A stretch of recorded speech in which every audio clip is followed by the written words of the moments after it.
Voilà un nouvel exercice, donc je vous propose ici d'analyser cet exercice-là. Donc on demande dans l'énoncé de rechercher les propriétés des relations dont voici le graphe. Le graphe est donné par l'ensemble R dont les coupes sont AA, AC, CB, BC, CC. Alors, avant de commencer l'exercice, bien sûr, l'ensemble il est connu au départ, il faut qu'il soit connu au départ. Ici c'est constitué de 4 éléments A, B, C, D. Je vais vous dire qu'il y a une petite donne là dans ce genre d'exercice. Il faut avant tout appréhender sans faire la visualisation qui va permettre de voir les choses moins approximativement, avec plus de détails. Donc, on va dans un premier temps éviter la visualisation. La visualisation permet d'aller voir au détail, on est d'accord, permet d'avoir moins d'approximation que de le faire mentalement. Donc ici, dans un premier temps, justement, on va le faire mentalement, et puis vérifier par visualisation. Alors, c'est pas ce qui manque pour les outils d'aide au raisonnement. Les supports d'aide au raisonnement sont les diagrammes. Et il existe toute une panoplie de diagrammes. On peut en ressortir tant qu'on en veut des diagrammes. Bon, le plus connu, c'est le diagramme de Lerven, utilisé en diagramme sagittal, c'est-à-dire avec des flèches qui, voilà, des arcs qui montrent, qui visualisent les correspondances. Alors il y a aussi la matrice, ici une matrice ou table de vérité pour laquelle on va établir les correspondances dans cette matrice-là. Alors, dans tous les cas de figure, on a deux ensembles. Hein. On a toujours deux ensembles puisque c'est une relation de E vers E. Alors, il y a un sens, bien sûr, c'est de E vers E, il y a un sens donné. Voilà, c'est dans ce sens-là. Et alors, on a les correspondances. Et ça établit dans les correspondances établissent ce qu'on appelle un ensemble de couples qui vont être liés, qu'on appelle l'ensemble de ces couples sont le graphe de la relation. Alors, l'ensemble E et E, on le retrouve dans la matrice, mais indirectement, puisque en fait, dans la matrice, la disposition est en ligne colonne. Donc, vous voyez que on a l'ensemble E de départ qui est ici, et l'ensemble d'arrivée E qui est ici. Voilà. On a les mêmes éléments, hein, c'est normal, c'est le même ensemble. On a une relation de E fois E. Si ce n'est que la disposition là est donnée sous forme de ligne colonne, donc fatalement au travers d'un tableau qu'on appelle une matrice. Une matrice comme en algèbre linéaire, il existe des matrices, mais ici, bon, c'est pas le même genre de matrice, hein, je vous le dis tout de suite. Qu'est-ce que c'est qu'une matrice? C'est une disposition, c'est un, comment on appelle ça, un tableau de, voilà, de valeurs. Un tableau, ces valeurs peuvent être numériques ou alphabétiques ici, peu importe, on s'en fout. Voilà, peut-être numérique, alphabétique, même de type binaire, il n'y a pas de problème. On peut avoir ce qu'on veut. On peut avoir ce qu'on veut, comme voilà, même coloré. On peut avoir un tableau coloré. Par contre, dans les matrices mathématiques, en algèbre binaire, là, c'est spécifiquement des nombres. Hein. Là-bas, c'est des tableaux de nombres. On ne peut pas mettre des lettres ou quoi au caisse. Hein. Voilà. Parce qu'un tableau mathématique, pour calculer le déterminant, il faut que ce soit des nombres. D'ailleurs, le déterminant, c'est un calcul sur des nombres qui constituent le tableau. Voilà, ceci étant dit,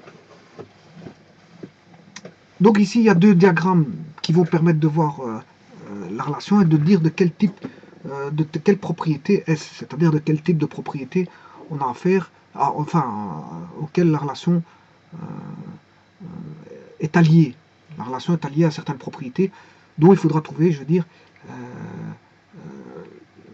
les propriétés typiques de la relation. Alors, je vous ai dit comment le faire mentalement. Effectivement, c'est une certaine approximation. Ouais, mais le tout, c'est de le faire avec précision. Donc, justement, pour éviter l'approximation, c'est de le faire avec précision. Et puis après, on regardera le résultat à travers du support qui est une aide au raisonnement, qui sont les diagrammes. On le fera après par diagramme. Mais dans un premier temps, on va raisonner par une méthode qui est méthode voilà, mentale. Alors, première chose, c'est de voir la qualité de la réflexivité. La réflexivité, une relation peut être réflexive s'il y a la qualité de réflexivité. Si la qualité de la relation est la non-réflexivité, donc elle se décline en deux, soit de la non la propriété sera non réflexive ou antiréflexif. Mais ça, j'ai mis ça dans un tableau. Hein. Bon, voilà, je chemine un petit peu comment vérifier la propriété d'une relation. Bon, vous allez voir cette vidéo-là, vous allez voir ce que je viens de dire maintenant. Alors, maintenant, comment voir si elle est réflexive au travers du graphe directement? On a AA. On a combien d'éléments? On a 4. Vous regardez l'ensemble des éléments, c'est A, B, C, D. Donc, ce qui veut dire que si elle devrait être réflexive, on devrait avoir A, B, B, C, C, D, D. Or, on n'a pas BB ni DD. Donc, en fait, elle est déjà... Mais par contre, on a AA. Donc, elle est parfois réflexive. Donc, elle est, dans un premier temps, on peut dire qu'elle est non, parfois réflexive, c'est non réflexive.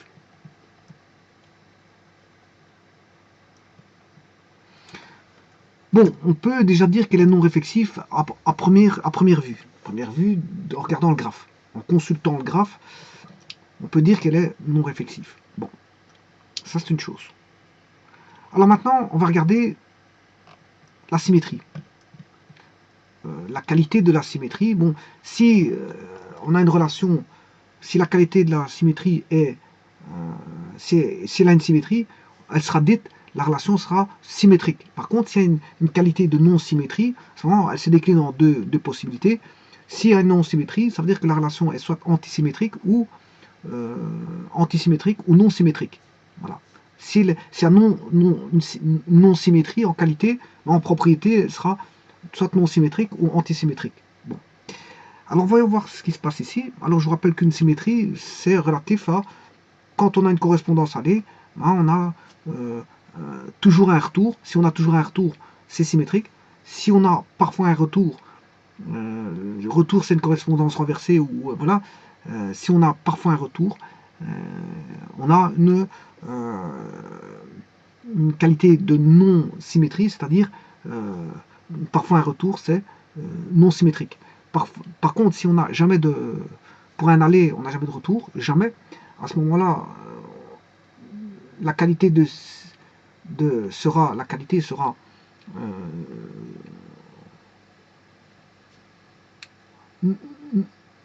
une non-symétrie, mais alors la propriété sera antisymétrique. Donc antisymétrique et non symétrique sont des propriétés pour lesquelles la qualité est non-symétrie. Voilà, allez voir le tableau que j'ai fait sur ça, sur la vérification, vous comprendrez ce que je raconte. Voilà, donc maintenant, est-ce que c'est la question qui se pose, c'est de savoir est-ce que c'est non, en tout cas, elle n'est pas symétrique. Pourquoi? Parce qu'on n'a pas AC, on devrait avoir CA, on ne l'a déjà pas. Voilà. CB, on a bien BC, on a une réciproque. Voilà, donc pour un aller AC, j'ai pas la réciproque. Donc parfois j'ai des réciproques, parfois j'en ai pas. Ce qui veut dire que donc on a le graphe, l'intersection du graphe avec les réciproques empiètent sur R, indépendamment bien sûr des idèmes. AA, BB, CC, DD, indépendamment de eux, ou indépendamment des singletons, hein, parce qu'on s'en fout des singletons. Voilà, eh bien, on regarde juste les allées, eh bien, la relation, bon, empiète sur des réciproques sans être complètement dans le graphe, sans être contenu complètement dans le graphe. Donc à ce moment-là, on peut dire que c'est antisymétrique. Je m'excuse, non symétrique. Alors comment voir si c'est antisymétrique? Ben, là, à ce moment-là, vous prenez le graphe, vous n'avez aucune réciproque. Ça veut dire que l'intersection du graphe avec les réciproques, c'est l'ensemble vide. Alors, maintenant, voyons voir si c'est transitif. En tout cas, AA est transitif, CC est transitif, mais il va rester D, il n'y a pas de relation sur D, c'est un transitif sur D, et ça suffit pour dire que c'est non transitif. Voilà, ça suffit. Il suffit de 2 éléments pour voir, si vous voyez qu'il y en a un qui est transitif et l'autre intransitif, ça suffit. Vous pouvez voir que c'est voilà, non transitif, ni transitif ni intransitif. Voilà. Maintenant, voyons voir les choses avec les diagrammes. Si je prends, donc je vais écrire les relations maintenant. On a la relation AA, on a la relation AC. On a la relation CB. Et on a la relation BC. Et encore, il y en a encore une autre, une dernière. Il y a la relation CC.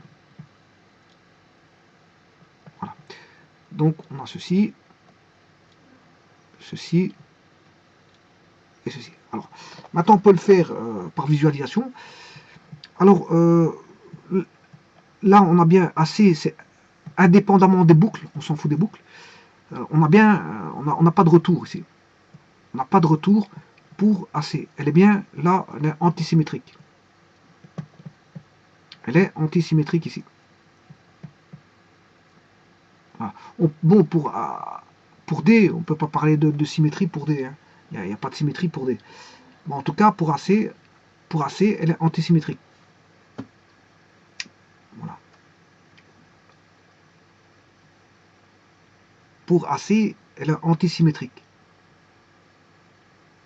Alors, pour BCCB, là, elle est symétrique. Voilà. Donc, en globalité,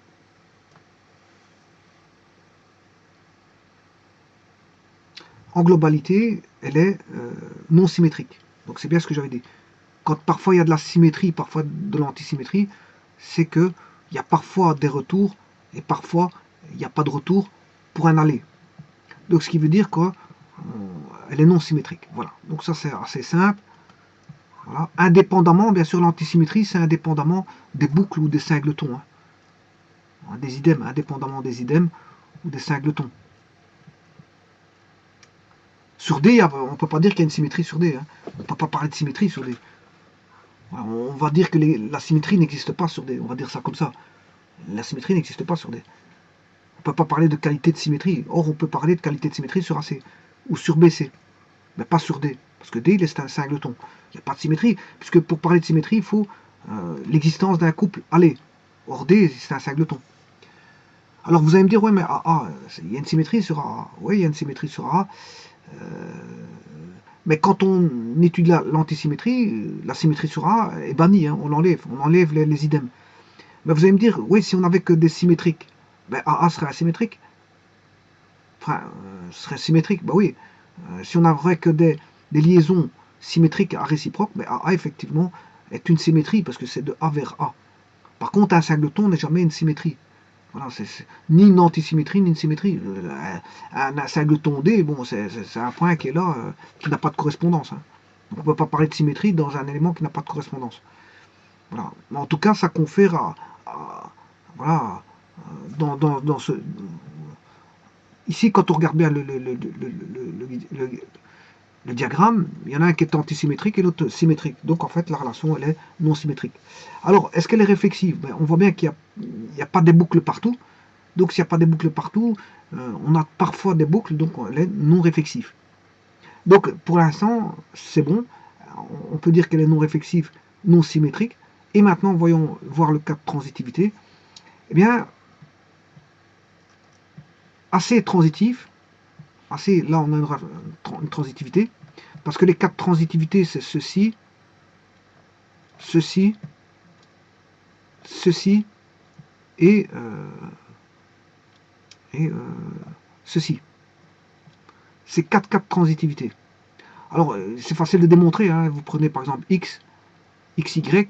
Ben, là, vous associez la composition X, Y qui appartient au graphe. Il doit appartenir au graphe. Bien sûr, vous faites une composition avec une relation vide. Une relation vide, ça implique que vous aurez XY.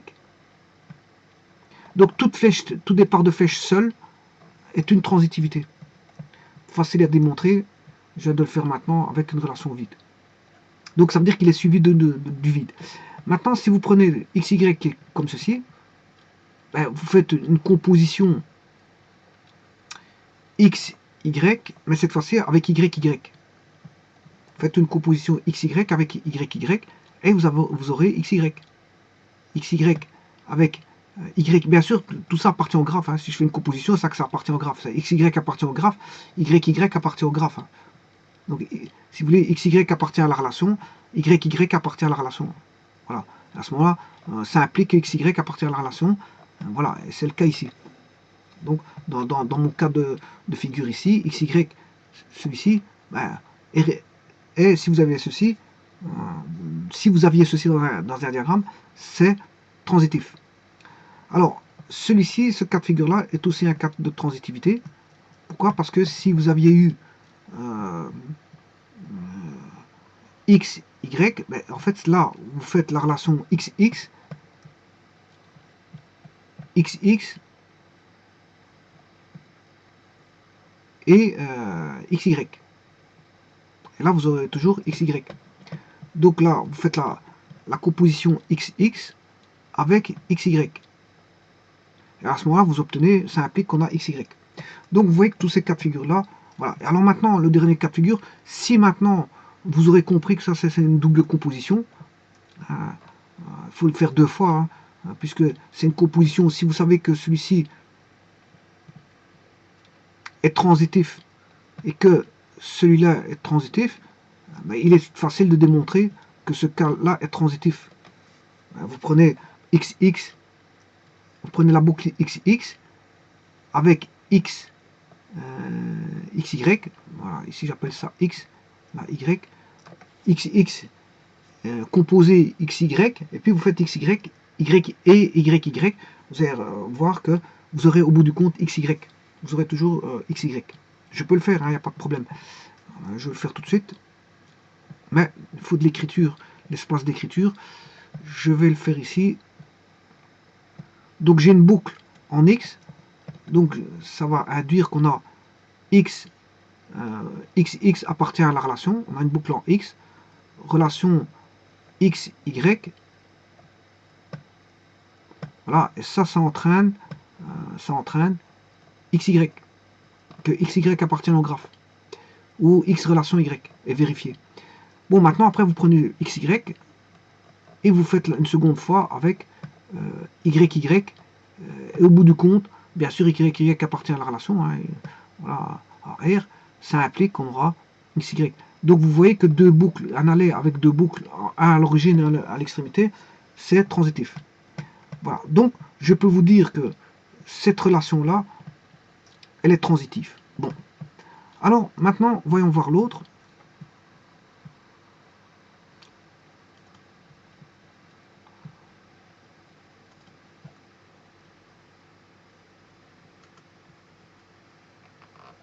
Voyons voir ceci. Alors, là, elle est non transitive ici. Alors, pourquoi elle est non transitive? Je vais vous le démontrer pourquoi elle est non transitive. Alors, vous avez de la transitivité avec de la non-transitivité ici. Ben, ça donne que la relation, elle est parfois transitive, parfois elle n'est pas transitive. Donc, elle est non transitive. Alors, comment montrer que BC ou CB, enfin, la relation aller-retour de BC-CB est non transitive?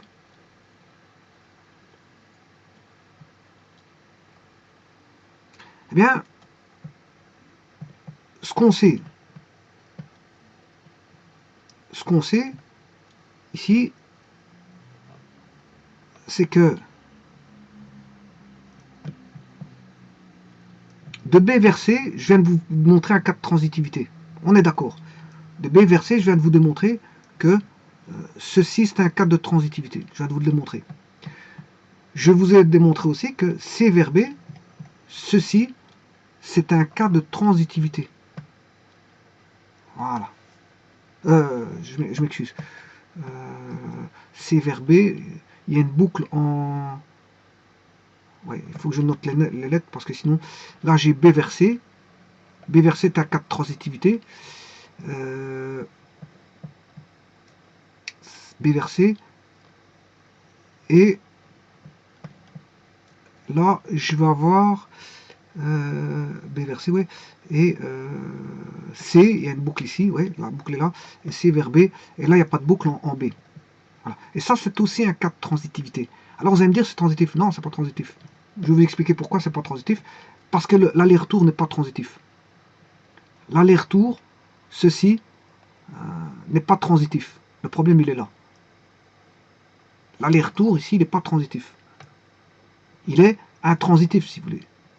Puisqu'il n'y a pas de transitivité sur l'aller-retour, sans les boucles, hein.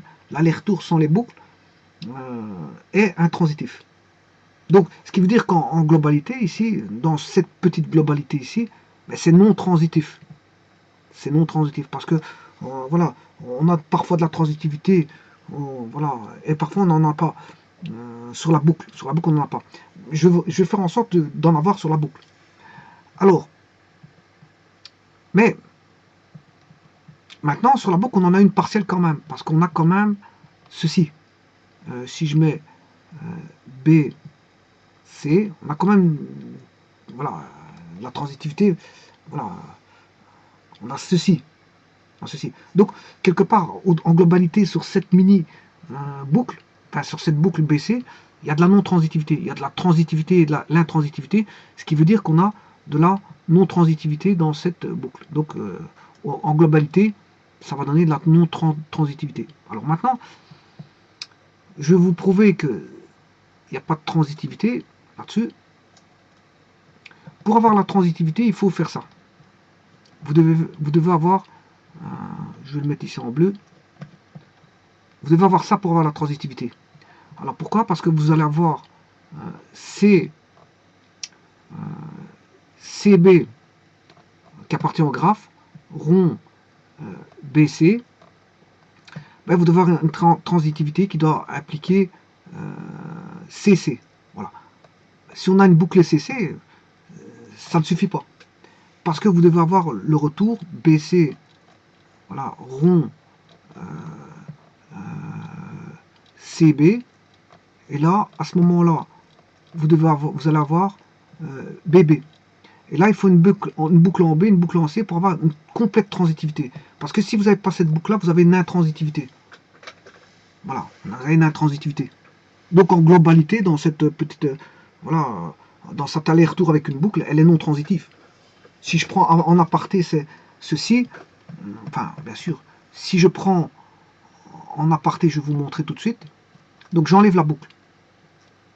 J'enlève la boucle et voilà, j'étudie en aparté ceci. Eh ben, en aparté, je peux dire que ça, c'est non transitif, parce qu'il y a de la transitivité et de l'intransitivité. Voilà. Elle est non transitive. Donc, ce qui veut dire qu'en peu importe s'il y a de l'intransitivité, ici c'est transitif, peu importe s'il y a de la transitivité ailleurs, c'est fini. Hein. Il suffit de trouver une intransitivité, même s'il y a 50 000 transitivités et qu'il y a une intransitivité, ben elle sera non transitive. Hein. Il suffit d'une pour dire qu'elle est voilà, non transitive. Il suffit de trouver une intransitivité. Or, dans la mini, voilà, quand j'isole BC, j'étudie BC, il y a une intransitivité. Donc ceci, en globalité, en étudiant voilà, ce couple ici, c'est non transitif. Je peux dire que ça c'est non transitif, parce qu'il y a une intransitivité dedans. Il y a de la transitivité et de l'intransitivité, donc c'est non transitif dedans. Alors pour rendre transitif, vous aurez compris qu'il faut bien sûr avoir voilà, un raccourcissement BB. Voilà, il aurait fallu avoir ça. Mais on n'a pas ça. Il s'avère qu'on n'a pas ça.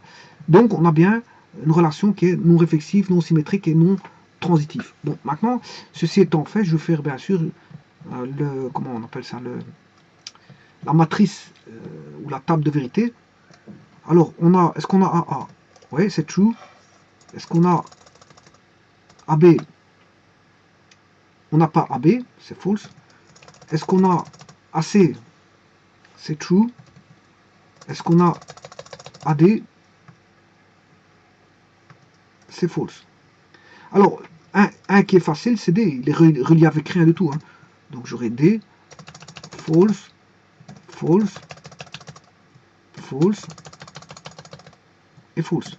Alors, je peux mettre des false partout ici aussi, parce que D n'est relié avec rien du tout, aussi bien en ligne qu'en colonne.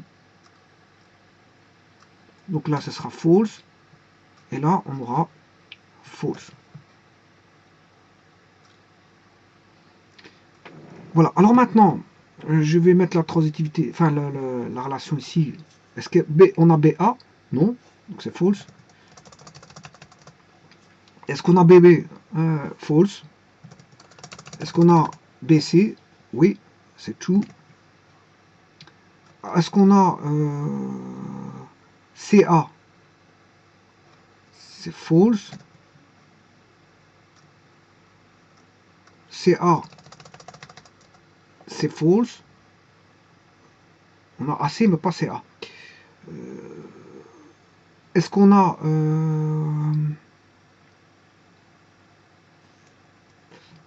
CB? False. True. CB, on l'a. Est-ce qu'on a CC? C'est true.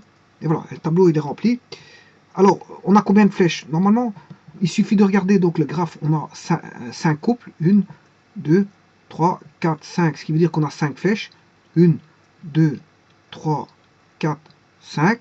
Donc on aura 5 true. Alors je vais mettre les true avec une certaine couleur. Alors là on a true. Bon, ouais, je ne vais pas prendre cette couleur là parce qu'elle est un petit peu trop vive. Mettre celle-ci, true, true, true, true, true. 1, 2, 3, 4, 5. Bon voilà, on a 4 true et tout le restant est false. Donc on sait bien combien de false qu'on aura, puisqu'on a fait, on a 4 E vaut ABCD. On a une matrice carrée, 4 x 4, 16, il y a 16 éléments, dont 5 flèches. Donc il y en aura 900 flèches. J'ai fait peut-être un mauvais calcul. 4 x 4, ça fait 16, on a 16 éléments. 16 possibilités de relations. Alors on a 5 relations. 6 moins 5. Oui, il y en aura 11, je m'excuse, je me suis trompé, il me semble que j'avais fait un mauvais calcul. Il y en a 11 qui ne seront pas reliés, qui seront false. Alors les 16 qui sont pas reliés, ben là on a 1, 2, 3, 4, 5, 6, 7, 8, 9, 10, 11. Voilà, c'est bien 11 qui ne sont pas reliés, sont à false. Alors maintenant, regardez bien, qu'est-ce que ça signifie? True, ça signifie quoi? Ben, que A, relation A, égale vrai. Elle est vérifiée, c'est true. Alors, si je fais BB, B relation B, égale false. C'est-à-dire qu'elle n'est pas reliée. C'est-à-dire on n'a pas de correspondance. BB on n'a pas de correspondance pour B. Voilà. Alors, ça, c'est une chose. Donc, on sait faire X relation Y et voir si c'est true ou false. X relation Y, on sait voir si c'est true ou false. Voilà. Alors, si c'est false, vous pouvez barrer aussi. Hein. Si c'est false, vous pouvez barrer la relation. Ça veut dire qu'elle n'est pas vérifiée, cette relation-là. Elle n'est pas vérifiée. Alors maintenant, pour voir la transitivité, comment peut-on voir la transitivité? Ben, il y en a une qui est facile, c'est si je prends AA et AC, AC, il est où AC? Voilà. AA et AC donne donne AC. AA et AC donne AC. AA et AC donnent AC. Pour la transitivité, là, est facile. Bon, c'est vrai qu'ils ne sont pas contigus, mais en tout cas, ils sont sur la même ligne. Voilà. Maintenant, la transitivité ici, elle peut être vue. Si je regarde la transitivité BC, c'est donc BC rond CC. CC, voilà. Là, ils sont contigus. BC, BC rond CC. Donc, ils sont contigus parce qu'ils ont même... voilà. C'est ça le propre de la comment est-ce qu'on appelle ça? De la composition au niveau de la transitivité. Hein, c'est qu'ils ils sont réunis par un élément commun. AA, rond AC, il y a un élément commun. Donc AA, rond AC, ils sont sur la même ligne. Bon, ils sont peut-être pas contigus, mais AA, rond AC sont sur la même ligne. Par contre, si je regarde BC, rond CC, là ils sont contigus.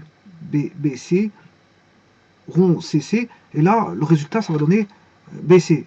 Voilà. Alors on pourrait faire CC rond CB, Voilà, et voilà, on pourrait voir la contiguïté, ou si vous voulez, s'il est situé sur une même ligne ou pas. Alors maintenant, bon, on peut avoir des contiguïtés qui sont, je veux dire, externes, hein, extérieures. Là, c'est des contiguïtés internes, mais on peut avoir des contiguïtés externes. Alors, maintenant, ce que je voulais vous dire aussi, c'est que bon, on voit bien que c'est euh, non réflexif, parce que parfois on a un élément en diagonale, parfois pas. On a deux éléments en diagonale et pas plus, ce qui veut dire qu'on a deux éléments en diagonale, ça veut dire qu'on a A, S et C qui sont des boucles. Et effectivement, si vous regardez dans le diagramme, A, S et C sont des boucles. Alors comment voir la transitivité? Ben, la symétrie, ben, vous regardez la BC, CB s'ils sont présents, s'ils sont symétriques par rapport à la diagonale. Vous regardez s'il y a une symétrie. Alors qu'est-ce qui est symétrique par rapport à la diagonale? Mis à part les éléments sur la diagonale, ben, on a BC, BC et CB sont symétriques par rapport à la diagonale. Donc là il y a une symétrie. Mais ce n'est pas le cas pour lui, il n'a pas de réciproque. Il n'a pas de symétrique. S'il devait avoir une réciproque, ce serait le réciproque de CA, il serait là, symétriquement disposé, mais ce n'est pas le cas. Il serait ici, mais ce n'est pas le cas. Il est pas, bon, il y en a qui est true, l'autre qui est false. Voilà. Voilà, je vous remercie.